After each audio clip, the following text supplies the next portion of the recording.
I'm Aedín O'Leary, one of the co-founders of the Green Team Network, a forum for connecting individuals and firms across the funds industry so that they can share knowledge and experiences and also collaborate on activities to tackle climate change. To help everyone raise their game in addressing sustainability, we promise to share with you some of the experiences of other firms in the industry in their efforts to be greener. You may already have a green or environmentally focused team within your firm, or you may be thinking of setting one up, or you may just want to get some green initiatives off the ground.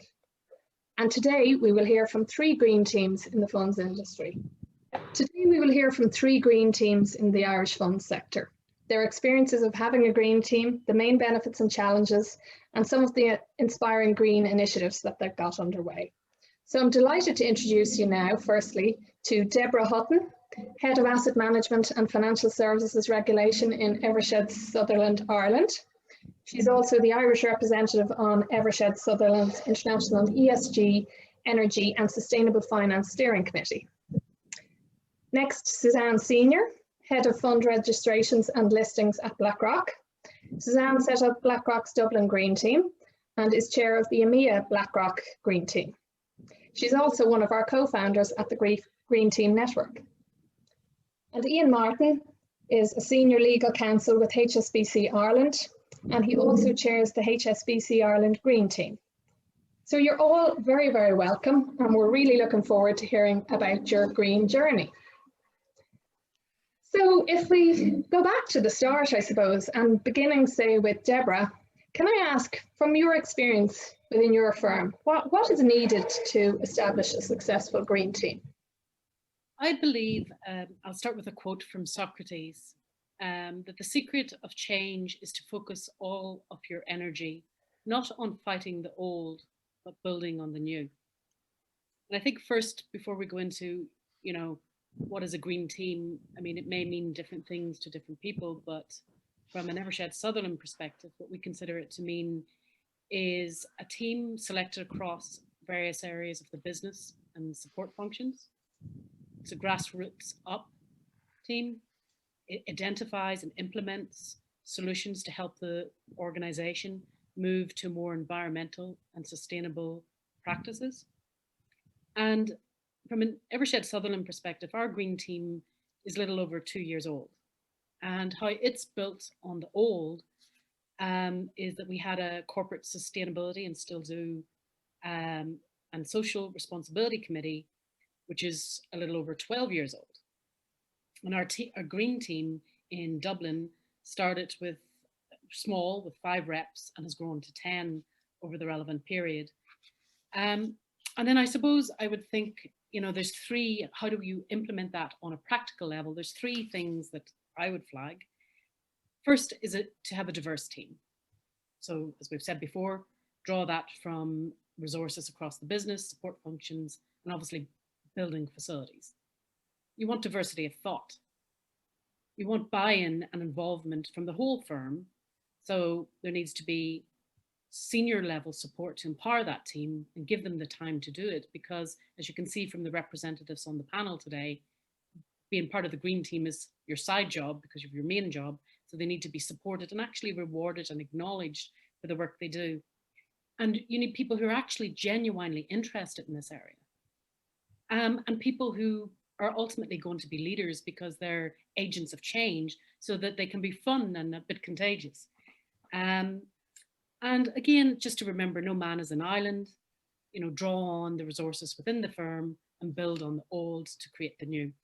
Then the second thing is clear, measurable goals. And what does that mean on a practical level? Identify perhaps a green calendar of events that you're going to host. Set clear, measurable goals, have regular meetings, set out if there's a budget, and also have room for some flexibility as people evolve and the process evolves. And then the final thing, and it comes back to what I said at the start, given the level of complexity, there needs to be a focus on education. And that's a focus not only on the internal resources, but bringing in entities that advocate in this area. And that is one of the reasons I'm really delighted to be in the panel, and particularly such thought leaders on the industry, to sort of hear what they have to say. So have a growth mindset and keep your eye on the bigger picture. And then because obviously my words are not enough. I'm going to think of another quote. And remember that any change, even change for the better, is always accompanied by discomfort. That's fair enough. Wise words. And Suzanne, would you have any additional comments on what makes a successful green team? Well, I think Deborah's done a very succinct job there, covering all the bases. But I suppose from my experience, I suppose the only thing that I would probably add is similar to identifying clear goals, I would say have clear roles within the team. So one of the challenges that you will always get with setting up something outside the day job is time management and people's time management, and it's a voluntary role, so there's always going to be a struggle. Initially you'll have a lot of people who will be interested in it, but if you set up a green team, you're going to have to be able to manage that over time. So I think if you establish clear roles within the team so that everybody gets a chance to participate and knows what their role is and what the time they need to give to this kind of volunteer role, I think that helps over time to keep the team going, so that it doesn't fall to the few, and that if everybody does a little, you'll achieve more, and everybody can put some time into it. So that would be one of our learning from setting up a green team. Suzanne, and I suppose staying with you, Suzanne, for the moment, as you see it, what are the main benefits to having a green team in your office? So I suppose the main one would be implementing positive, sustainable change in the office. The green team is set up to focus on looking at how the office is run and looking at putting in small or even large changes to kind of change and make the office more office sustainable behavior. So that's basically what the ethos of the team will be. And then to educate their colleagues and the employees to drive change and help people change their behavior across the office. I suppose in the new world now, everything's about climate change, ESG, green. So, there's a client expectation there. So it's good to show our clients that, it's not even just about the services that we're selling them, but as a business, we are looking to be sustainable ourselves in our own behaviors. I suppose it has a lot of benefits with your local community. Like we see that now with the Green Team Network, and we're all coming together. So we're not all doing this in silo, whether it's people who are you're sharing a building with other companies and you can work with them, or even in your local community, like with beach cleanups or local tidy towns. So there's a benefit in the local community. And I suppose again, it helps as well in the hiring process, I suppose. It's particularly the younger generation, this is particularly important to them. So, having a green ethos and having something that new hires can get involved in and in this nature is definitely very positive for an office. I suppose one of the things I quite like about it as well is that it gives employees opportunities to do things outside of their day job. So, and develop skills that maybe they wouldn't necessarily have an opportunity to do so. So like leadership skills, or maybe marketing skills or event planning, maybe honing some innovative ideas. So I think, and then also build relationships and their networks internally and externally by working with a bigger, diverse group of people from different levels and different walks of life and different departments. And then I suppose the last thing I'd probably touch on would be, I suppose there's always knock-on benefits as well. Like, for example, if you're going paperless, you might be looking at developing, online storage, using e-signatures, and actually those types of behavior actually drive efficiency, and they're probably more secure. And also probably, so there's a lot of cost savings in some of the things that you'd be looking to implement. So lots of, I think, benefits and positives to actually setting up a green team. Not to be undervalued in any way, shape or form. There's definitely a lot of positives. It certainly sounds like there are a lot. And turning to you now, Aedín, I mean, there's multiple benefits clearly. What, in your view, are the key benefits? Are there additional benefits? Suzanne has really covered everything there. That was pretty comprehensive, but maybe if I was to add something, it would be that, when you're on a green team and you're trying to influence behavior, there are times when it can be a little bit disheartening, or you think the message isn't getting across.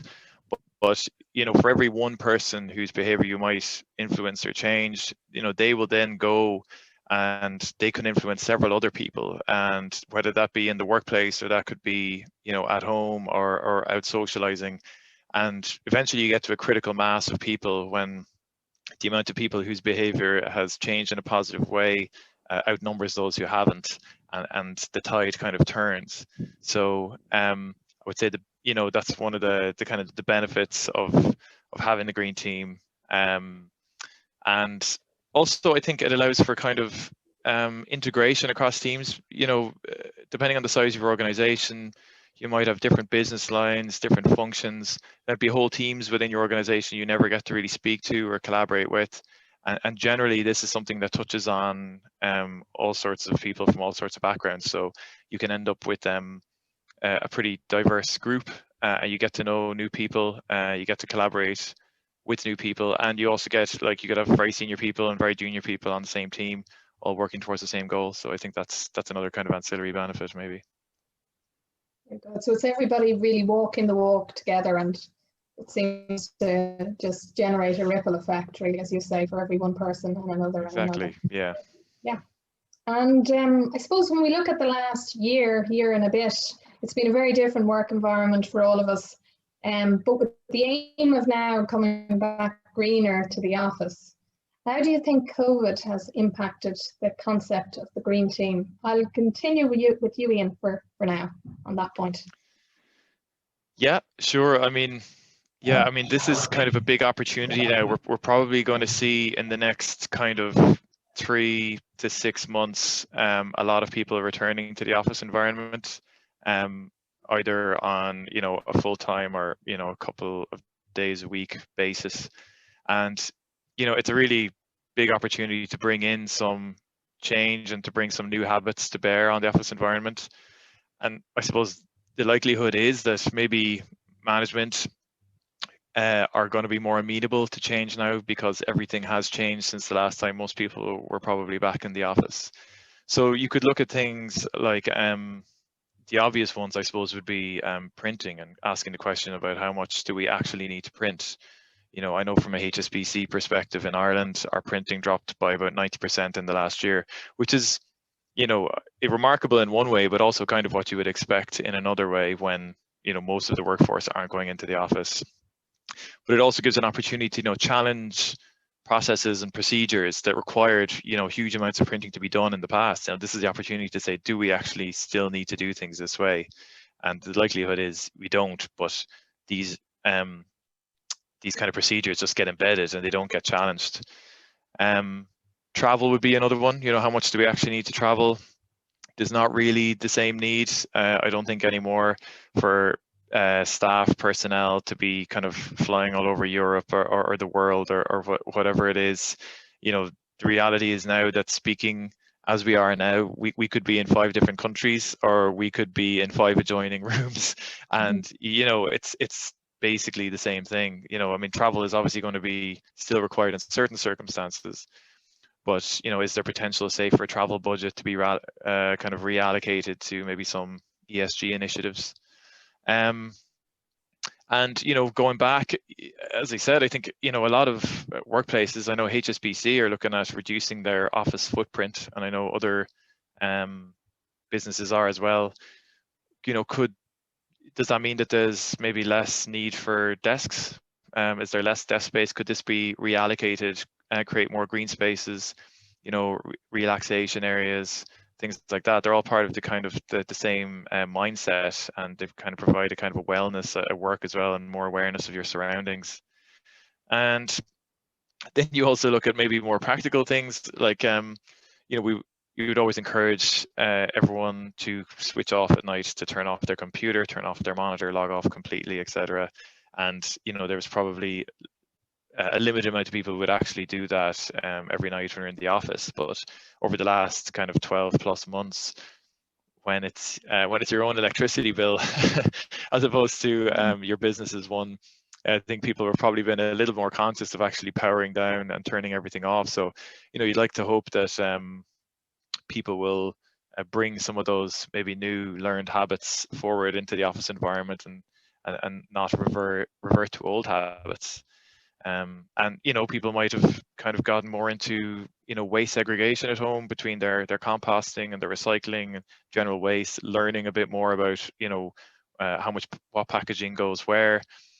There's an opportunity to take it to the next level. Get TerraCycle, for example, is a program that a lot of people don't know about, where they'll take your crisp packets, they'll take your kind of chocolate and sweet wrappers, they'll take your PPE. They've different bins for each one. It's all free, and they'll collect them for you. So there's lots of opportunities there to come back greener to the office. Very good. Deborah, would you have anything to add there in terms of the impact of COVID as you'd see it on our green behaviours? I think it'd be hard to add anything meaningful, but I think I would really echo, the three key thoughts coming out of some of the very detailed response by Aedín. I mean, COVID, I think, has really brought into sharp focus the importance of green thinking, because in part, if we look at COVID and the encroachment on wildlife and their habitats, that's part of sort of the cause of what we're in now.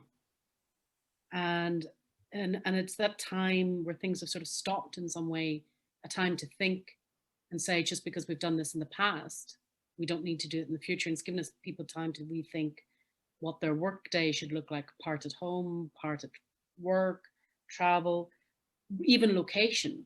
And some of these green initiatives, as we talk about, there is a crossover, and Aedín captured that. We see it as well in terms of our wellness initiatives. And people are thinking a little bit more broader about all the benefits, because there may be cost, there may be attracting talent, but just bringing all those ideas and bringing that back to the office or in your remote working practices. And I guess it really is a time for opportunity, and people perhaps feel a little bit more empowered with green network teams to voice some of the ideas and actually have a forum now to share those and actually see those practices being implemented. And back to comments made by Suzanne and Aedín, it is about also acknowledging, the work that's been done by the green team, and sometimes it may be disheartening. But I'll give another quote and end on that. We'll go for Gandhi this time. And it's really, in a gentle way, you can shake the world. And it's small, but these are big changes overall. It's a good way to wrap up that point. So it's all been very positive, our discussion so far, but I'm sure having a green team isn't all plain sailing. It'd be quite helpful to hear from each of you, really, some of the challenges you've faced along the way, and if there's anything that would have been good to know before you set out with the green team. So I'll start with you, Suzanne, please. Yeah, sure, Aedín. So I suppose the biggest challenge is encouraging behavioural and habit changing. So, like Aedín said, the turning off the small thing of turning off your screen at night, learning, how to use recycling correctly. It's way more complicated than you would think. There's just so many different ways to break up waste, I suppose, and it's something that we continuously challenge with in the office environment, I suppose. We actually had an external company come in and kind of do a briefing on that, and actually a lot of people turned up to it, but it's still, there's always going to be a percentage of people that I suppose that you're going to slightly struggle with, but most people, I suppose, are bought into coming on the journey and gently influencing, as Deborah said, is obviously the way to go. And I suppose for us, is looking at keeping the message simple and trying to make the changes that we're asking them to do bite-sized and straightforward as possible is one way of approaching that challenge, I suppose. I suppose, and what comes hand in hand with that, I suppose, is like debunking some of the myths around sustainable practices. You know, that people like, you know, oh sure, all the waste just ends up in the same place, and you know, recycling is not really beneficial. So I suppose is kind of educating and bringing people in, like we did, bringing in the external company to talk about recycling, and they talked about the recycling plants and how they worked, and you know, the people who worked there, where they actually have to pick through all the waste, so we learned so that certain materials don't get caught up in the machines and stuff like that. So you know, very basic practical stuff, but probably important to share with people. And then I suppose the other 2 points I'd probably make is, I suppose during the particular environment over the last year or so, I suppose there has been a little bit of struggle to kind of keep some green initiatives going, because I suppose it has changed. We're not in the office, so we probably changed more to trying to influence personal habits, and I suppose it's probably still going to be important going forward, because people are going to spend half their time in the office and half their time at home, and they're going to have to look at their behaviours around both environments. So yeah, kind of like trying to email fatigue and people just being fatigued in general during the pandemic, and just not having the capacity to give that bit of time for volunteering has been something that has impacted, I suppose, in the last year. But again, I suppose that comes back to my original point at the start of, you know, the time that's needed to volunteer and run a green team and getting it up and running is probably one of, I would say, the biggest challenges, and the importance then to think about that from the offset, and buy-in from senior management, clear roles and structures are the way to kind of negate that from the start, I think. But that would be my thoughts on that, Aedín. Thanks, Suzanne. Ian, particular challenges along the way? Yeah, I'd echo a lot of what Suzanne said there as well. I think, you know, sometimes maybe one of the challenges can be that when you're in your green team bubble and you're all like-minded people and you all are passionate about what you're doing and making positive change, that sometimes it can be a bit jarring when, you know, you try to implement the change and people might complain about it or challenge it.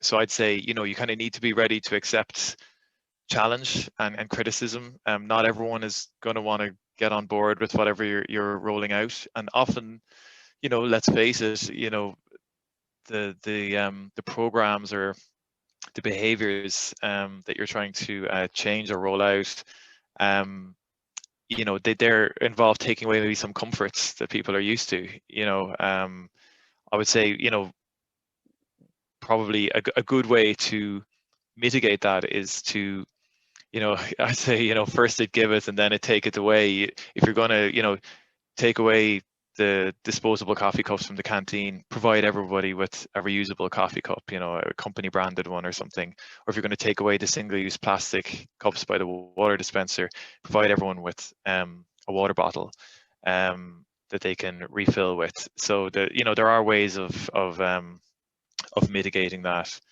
And yeah, I would say, look, it is going to be frustrating and there are going to be setbacks, but once you push through, you would be amazed. It's incredibly satisfying as well when you do see behaviors start to change, and you know, and you'll get thanks for it as well. It's not all people. It's not all going to be people like criticizing what you're doing. You will get thanks, and most people at this stage, and I think there's even more awareness now than there was, you know, 24 months ago. I think people are more amenable to change now, even in this short period.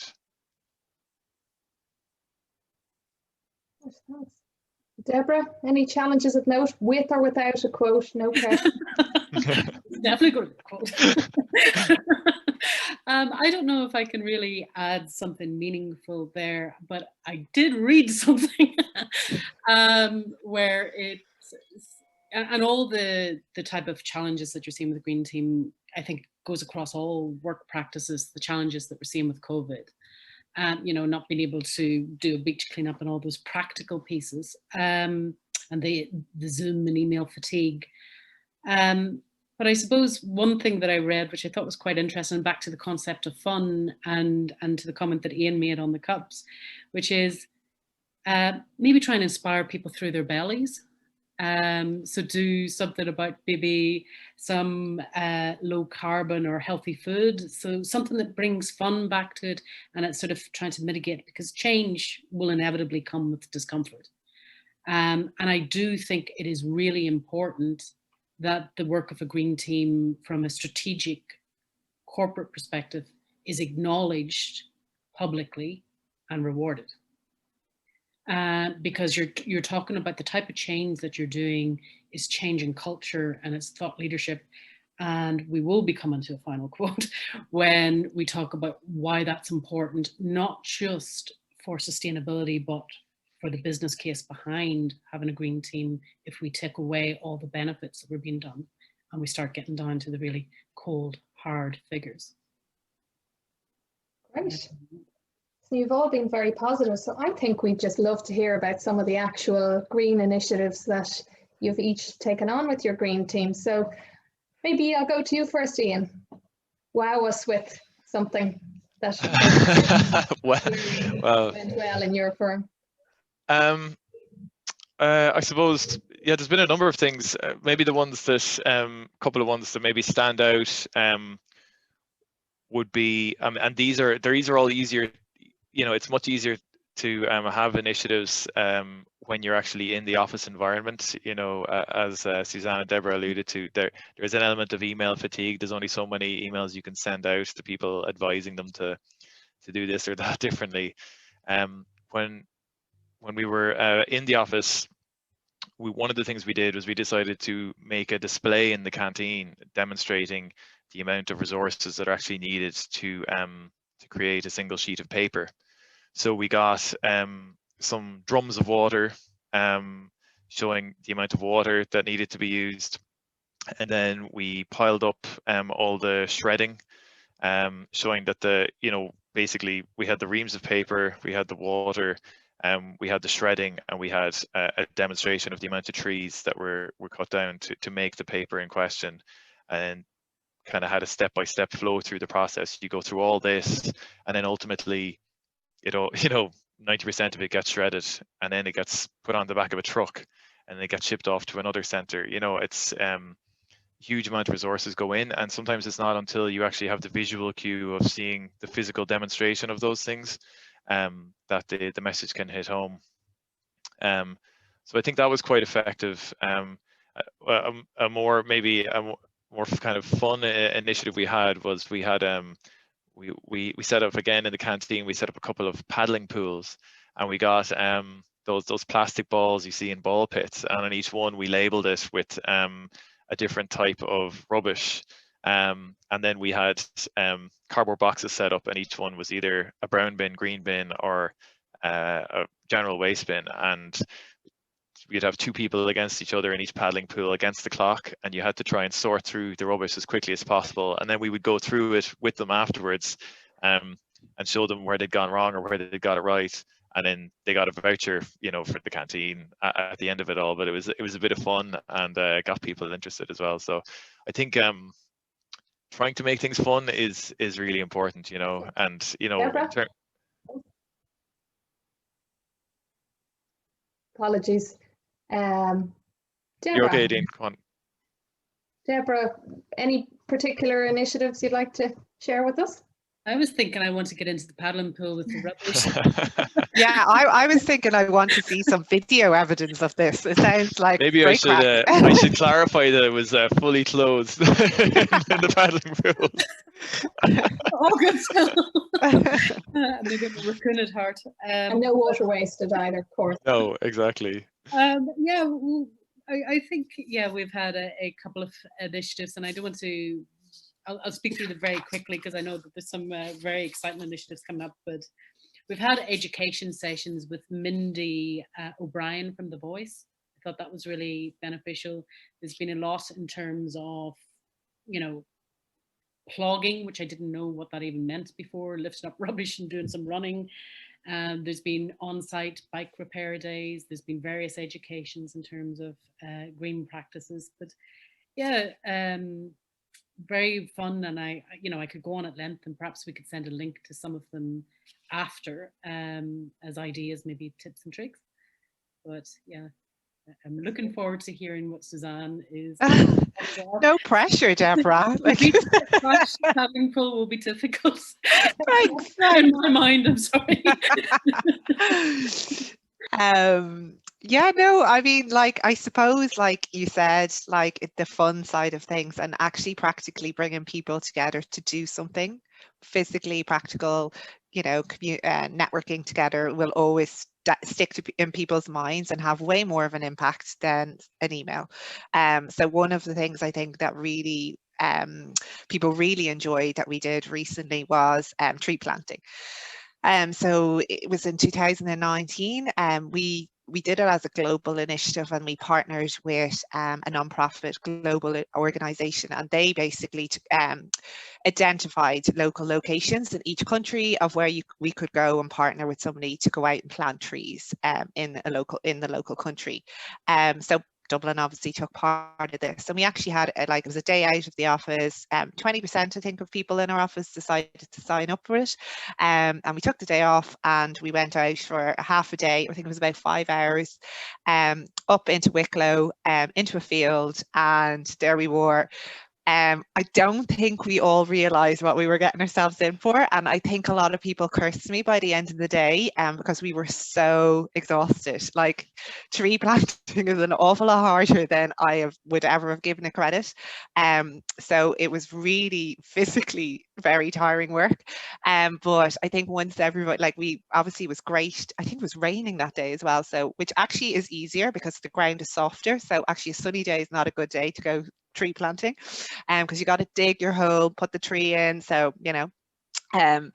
So yeah, I think we were all very tired, but anyway, very rewarding. And I think the next day everyone's like, you know, we were covered in muck and exhausted, but the next day we were like, you know, we had a really good story to say. We went back to the office and we planted 1,000 trees, which I thought was pretty impressive, because our office in Dublin is not huge, so it was literally about 16 people or so who went out for the day, so not a huge group, you know. But globally, I suppose then other offices, I think to date we've planted about 15,000 trees.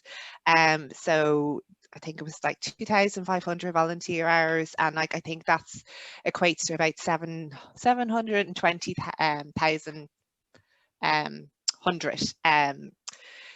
CO2 emission sequestered. So like, you know, it's quite impactful. So I think it's so practical. Like, you know, you get to go out, you come together, you see what you're doing, and then you feel like they you know, you can see that you're actually making some real change and real practical change. So I think they came back to us this year to tell us that they were all growing really well and etc. So we're hoping to take that up and do it again once things go back to a bit of normality. Can I ask a question? Did I hear it right? Was it 1,000 trees you planted that day? Yeah, 1,000. Like, it was shocking. Trees per person. Sorry, say that again. It's 62 and a half. I know. I mean, it was full on, Deborah. It was full on. Okay. Yeah. So, but for, like, people are willing to. They were like, so we were literally setting up another outing just before COVID happened. We had a few in the diary, so we had actually 2 days booked. So people were really keen to get involved in it. I just think sometimes it's a time away from the office and being outdoors for a day. When we all are office based all the time, it's just something nice for everyone to do, as well as, you know, obviously very impactful. Yeah, I know some organizations actually offer like a day off for these types of initiatives. Yeah. They're really strongly encouraged to do it. Yeah. And I think, you know, that's a benefit in terms of getting people involved, but obviously there's going to be a challenge with work on the desk as well. Yeah, true. And Tashka and Clean Coast are another good organization for you know, for even a half day out, beach cleaning.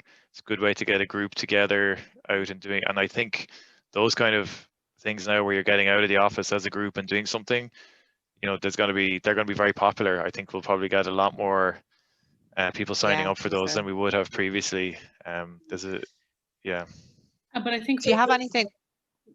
Do you have anything planned? Actually, sorry, I'm robbing your job there, Aedín, but I'm just wondering, do you guys have anything in the pipeline of what you're thinking to do going forward, Ian and Deborah?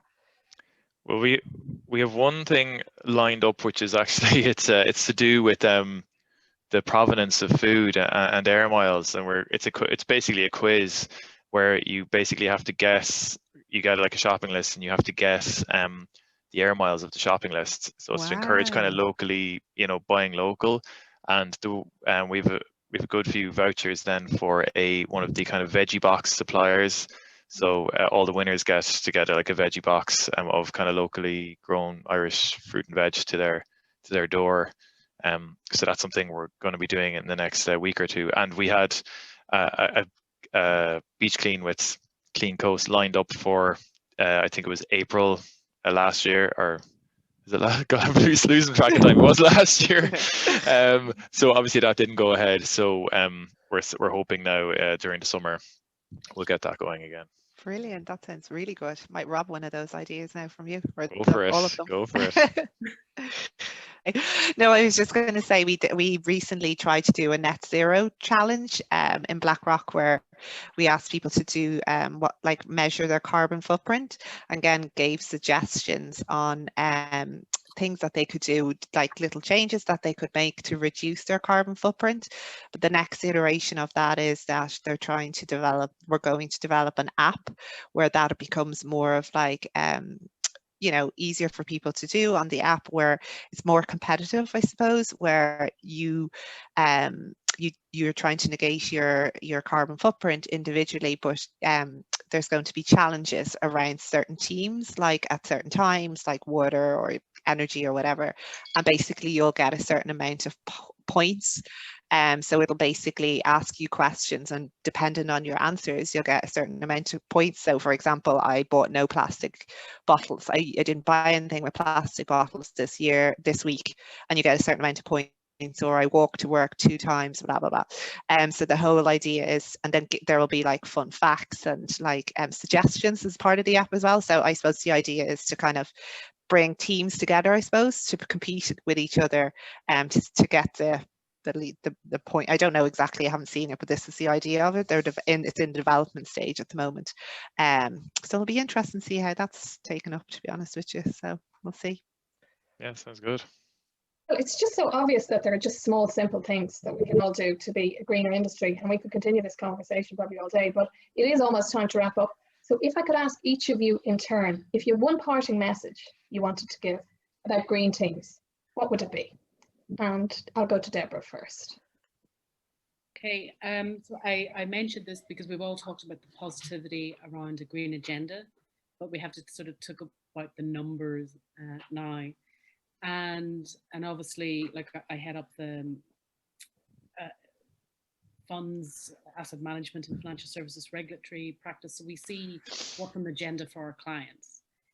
And certainly a robust green or ESG agenda can open up access to large pools of capital, build a stronger corporate brand, promote sustainable long-term growth, benefits to corporates, their employees and shareholders. So there's a real business case for this if you're not inspired with some of the good work here that we're talking about. But ultimately, I will end in a quote, and I'm going to go for Gandhi again, and it's, be the change that you wish to see in the world. And this is really important, and I really, I just want to give a shout out to our green team. They do a lot of work, and it's very much appreciated. And I hope I represented like all the work that they're doing in terms of some of these initiatives. It's really important. Excellent. Ian, parting message? Yeah, I suppose one of the things, maybe going back to one of the things we talked about at the very start in terms of establishing a green team, and if you haven't got one already, is from the outset, I think it was said already about getting senior management buy-in from the start is really important. Ideally, get some senior management actually on your green team as well. But go to your executive committee or whatever the equivalent is in your organization, present your case, show them what you're planning to do, get budget, because everything has to be paid for. Make sure you get that budget. And the other kind of group or function you really need to engage is your facilities team, because it's all well and good, you can sit around the table and do all the blue sky thinking in the world and come up with great ideas, but it's when you talk to your head of facilities and they tell you what you can actually do in practice that it kind of brings things maybe a little bit more down to earth. So get your facility team involved and have them engaged on it too. And generally, you know, depending on, you know, what kind of facilities team you have, that they will want to see these kind of changes as well, and they'll probably be you know, they'll have their own agenda that they'll be driving, a green agenda that they'll be driving too. So there's going to be loads of synergies there anyway, but don't leave them out of the conversation until the last minute would be my advice. And advice. Your last word, Suzanne. Gosh, Aedín, left to me now to come up with something inspirational. I suppose, like, not to underestimate the power of the collective. So I just think sometimes we can get very overwhelmed with, you know, the impact and the numbers and, you know, the seriousness of maybe this topic in a way, but I do think that, you know, people may feel, and the bringing people on that journey and some of the problems behind getting people to change their behavior is like, well, what's the point, you know, like, but it's to, you know, educate and influence with that whole you know, it might be only small things that you're doing, but it's the collective impact of these small changes and the power that has. Like with consumer power, you know, you can see it with the vegan options that are now available in the supermarkets that you wouldn't have seen a year or so ago. So, you know, the power of collective is obviously very strong. So I would use that as a very key message to people to bring them along this journey. Well, you've clearly all been very busy with your green teams and you're very enthusiastic about them too. That comes across very clearly.